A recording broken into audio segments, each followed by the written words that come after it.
భక్తిలో ఎవరు దృఢంగా ఉంటారు?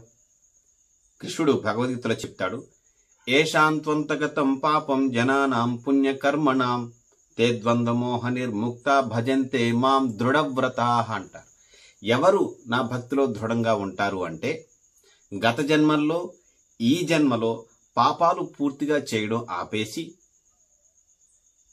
ఎవరైతే పుణ్యం మాత్రం చేస్తూ భక్తి మార్గంలోకి వస్తారో వారు మాత్రమే స్థిరంగా భక్తిలో నెలకొని ఉంటారు.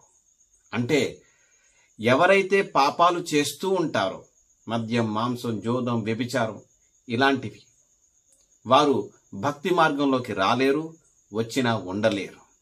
అంటే భక్తి మార్గంలో దృఢంగా ఉండాలంటే మనం తప్పనిసరిగా కొన్ని పనులు ఆపాలి. అలాంటి వ్యక్తులు మాత్రమే దృఢంగా భక్తిలో ఉండగలుగుతారు, కృష్ణుణ్ణి ఆశ్రయించగలుగుతారు.